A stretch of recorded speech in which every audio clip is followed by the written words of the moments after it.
विद्यार्थी मित्रांनो, स्वागत आहे तुमचं. मी मागे एक तुम्हाला प्रश्न विचारलेला होता की तुम्हाला इतिहास व राज्यशास्त्र या विषयाचा अभ्यास कसा करावा यासंबंधीचा व्हिडिओ पाहायला आवडेल का. आणि आनंदाची गोष्ट अशी आहे, जवळपास 459 विद्यार्थ्यांनी आपलं म्हणणं मांडलेलं होतं आणि त्यातल्या 96% विद्यार्थ्यांनी सकारात्मक प्रतिसाद दिलेला आहे. म्हणून बहुमतानं हा निर्णय झाला असल्यामुळं हा व्हिडिओ जो आहे तो मी तयार करत आहे. पण ज्यावेळेस हा व्हिडिओ तयार करायचा प्रश्न निर्माण झाला त्यावेळेस मला असं वाटलं की हा व्हिडिओ जो आहे तो फक्त इतिहास व राज्यशास्त्र या विषयापुरताच आणि फक्त 10वी पुरताच मर्यादित न ठेवता आपण एकंदरच अभ्यास का करावा, अभ्यास कसा करावा या सगळ्या गोष्टीचा परामर्श जो आहे तो या व्हिडिओमध्ये घेणार आहोत. तर हा व्हिडिओ अत्यंत महत्त्वाचा होणार आहे. हा अभ्यास करून तयार केलेला व्हिडिओ आहे हे लक्षात घ्या. मला खात्री आहे की तुम्ही हा व्हिडिओ शेवटपर्यंत पाहणार आहात आणि मी ज्या गोष्टी अत्यावश्यक आहेत म्हणून सांगतोय त्या गोष्टी तुम्ही आवर्जून त्याचं इम्प्लिमेंटेशन जे आहे ते करणार आहात आणि निश्चितपणे याचा फायदा जो आहे तो तुम्हाला 10वीच्या या बोर्ड परीक्षेमध्ये होणार आहे. तर चला मग सुरुवात करूयात.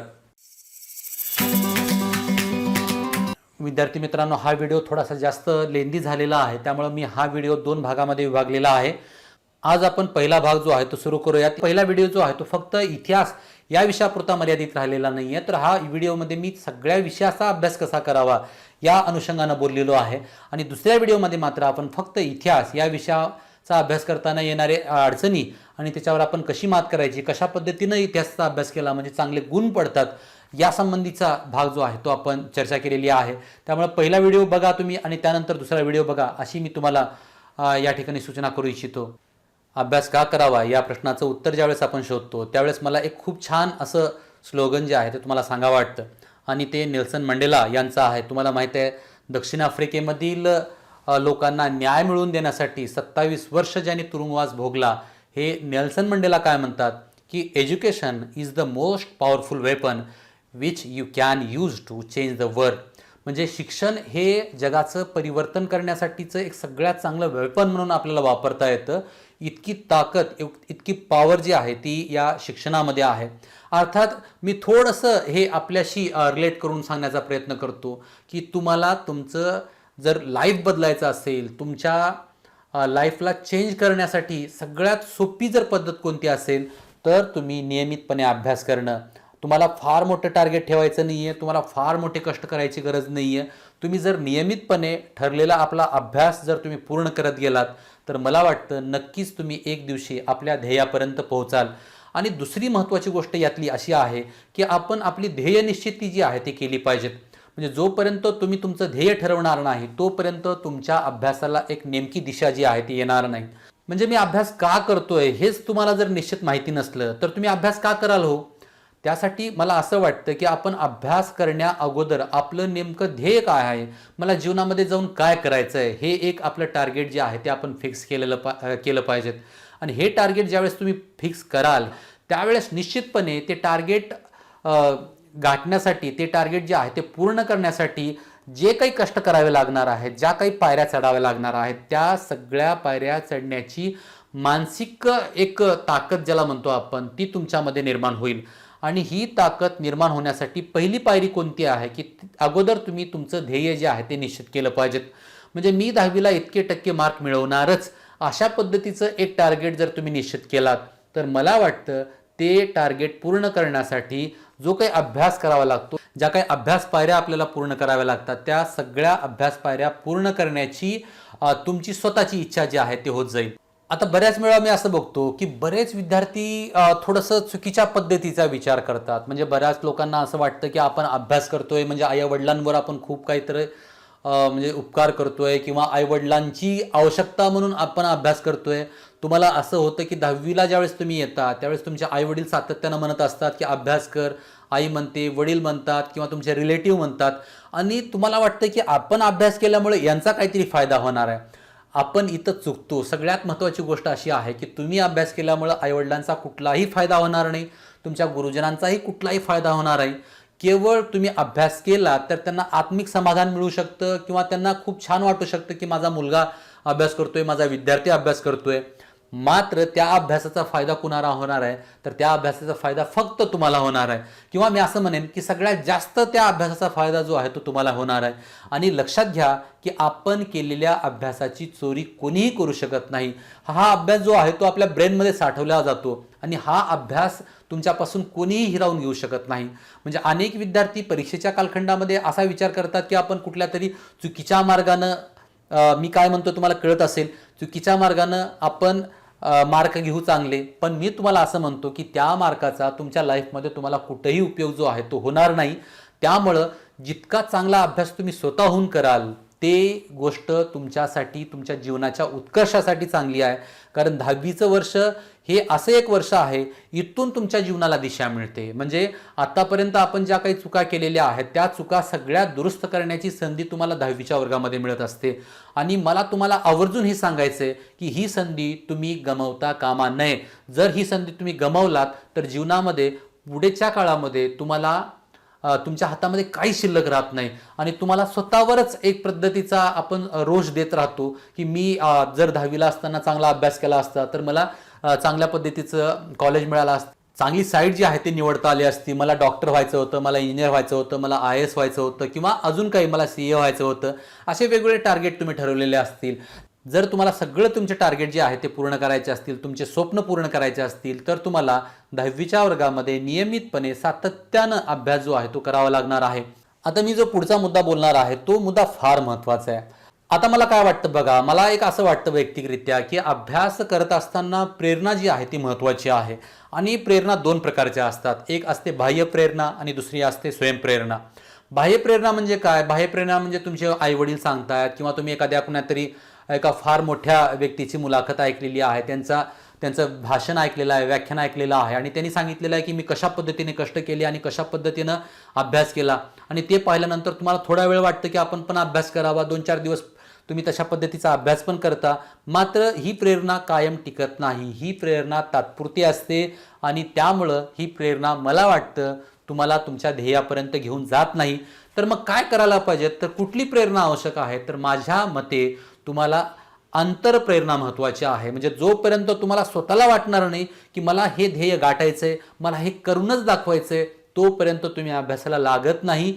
म्हणून मी म्हणतो आईवडिलांनी, मोठ्या भावानं, बहिणीनं किंवा अजून कुणी किंवा तुमच्या सरांनी तुम्हाला सातत्यानं म्हणलं पाहिजे की अभ्यास कर, अभ्यास कर. मला वाटत नाही की ही गोष्ट फायद्याची आहे.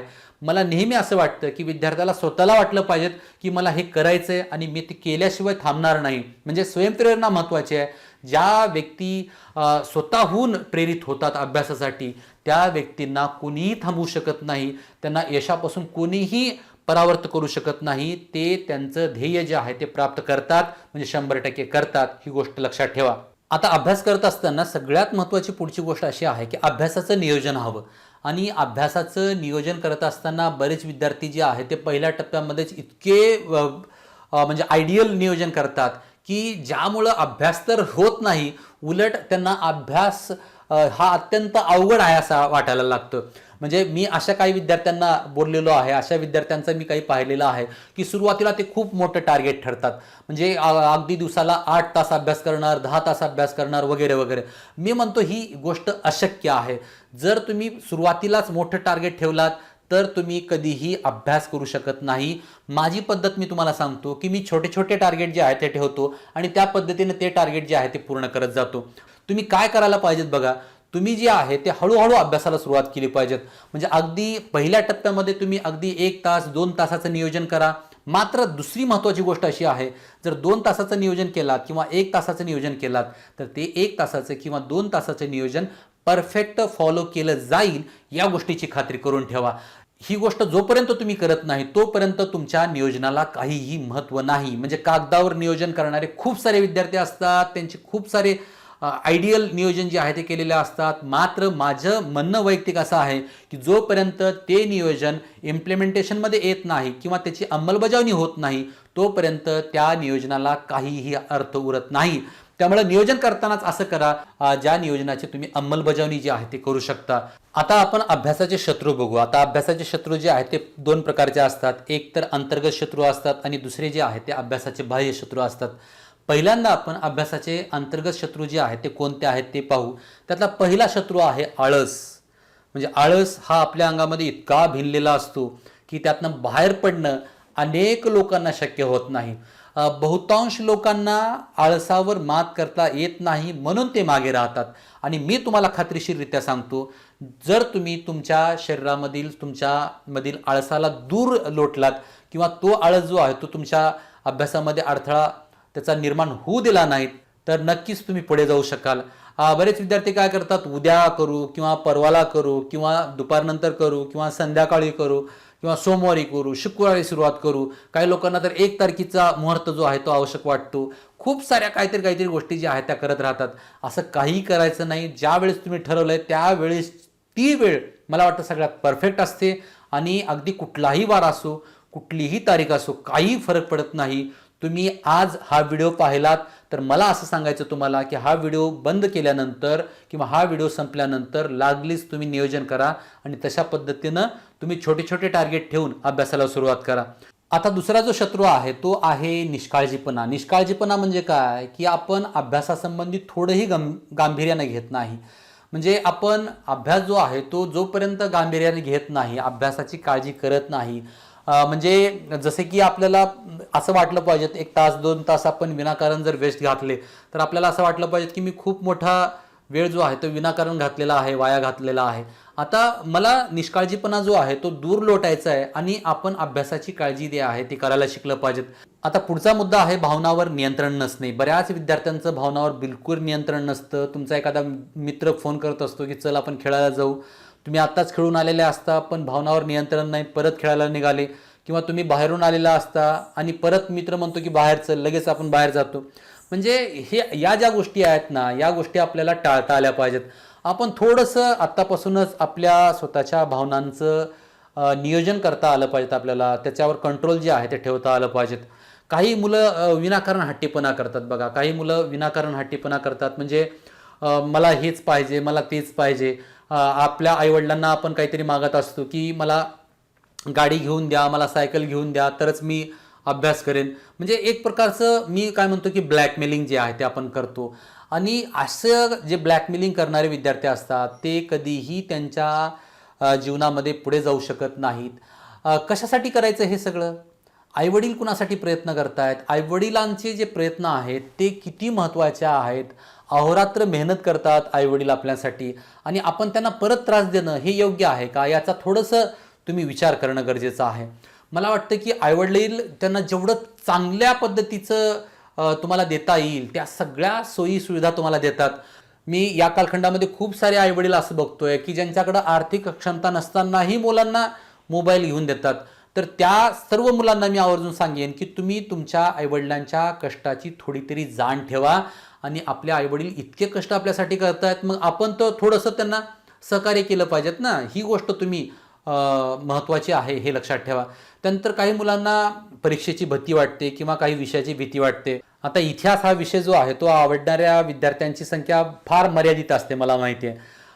मी अनेक शाळांमध्ये गेलेलो आहे, सगळीकडे बोललेलो आहे आणि प्रत्येक वेळा इतिहास आवडणारे म्हणजे मला माहीत नाही कशामुळं पण इतिहासासंबंधी भीती मुलांच्या मनात बसलेली असते. मी तुम्हाला आवर्जून सांगेन की इतिहास हा विषय बिलकुल भीती बाळगण्यासारखा नाही आहे. फक्त विषयामध्ये या महत्त्वाची गोष्ट अशी आहे की थोडंसं सातत्य ठेवावं लागतं आपल्याला.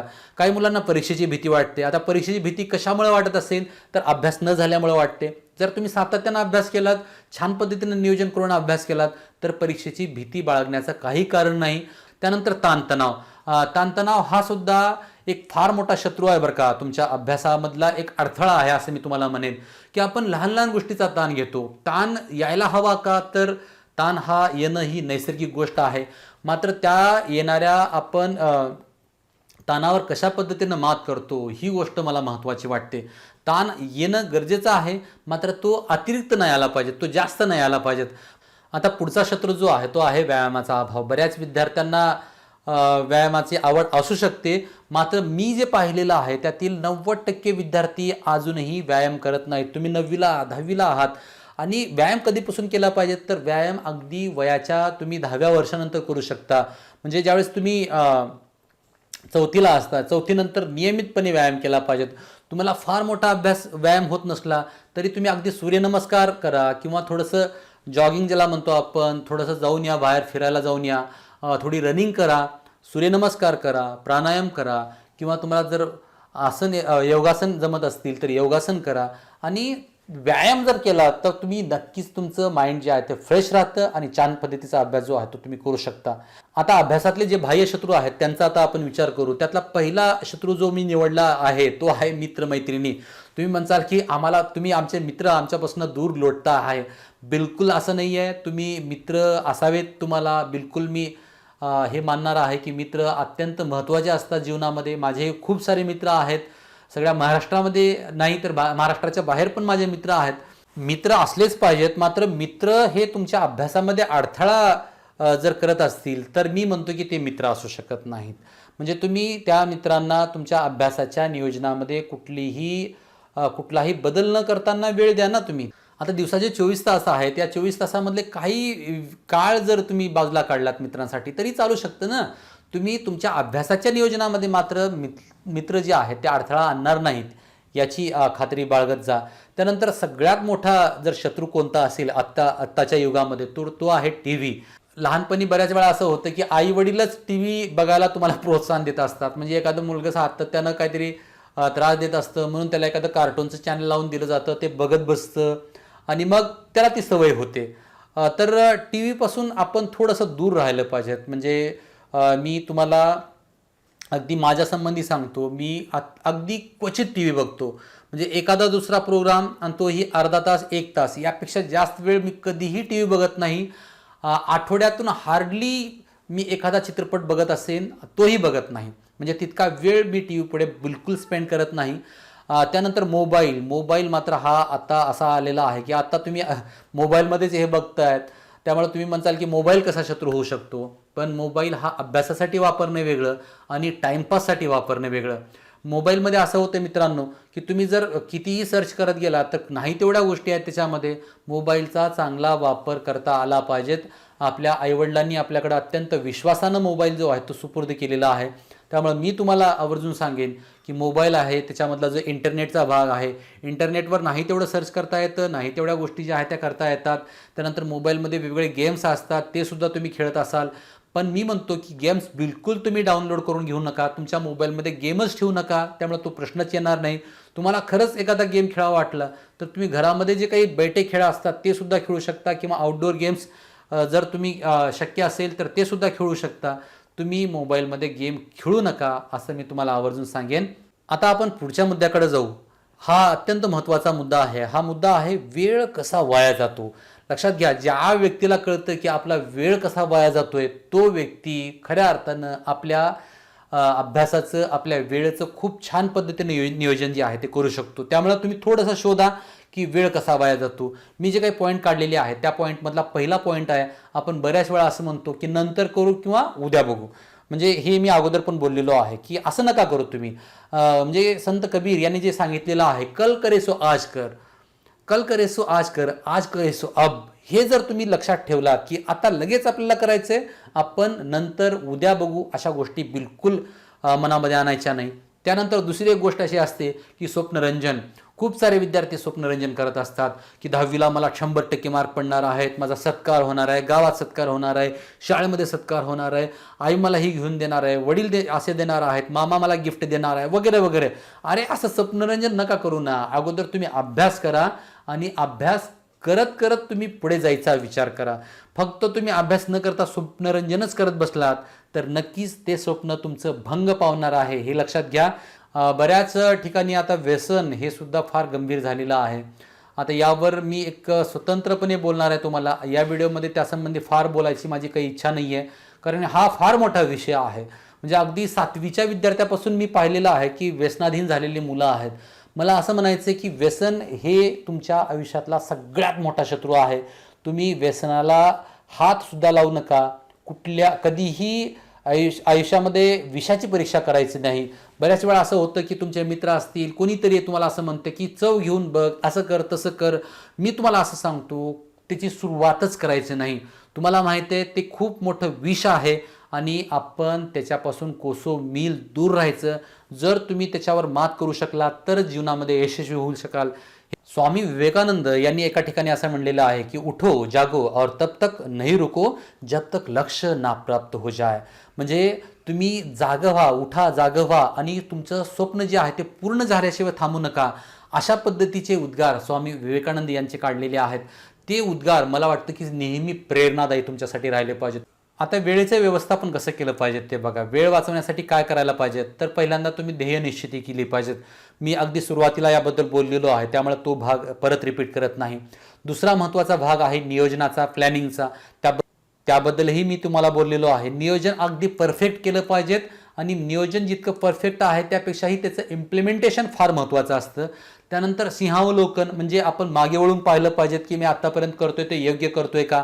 हे जोपर्यंत होत नाही तोपर्यंत आपल्याला आपण योग्य दिशेनं जातोय का नाही हे कळणार नाही. त्यानंतर अभ्यास कौशल्याचा वापर केला पाहिजेत.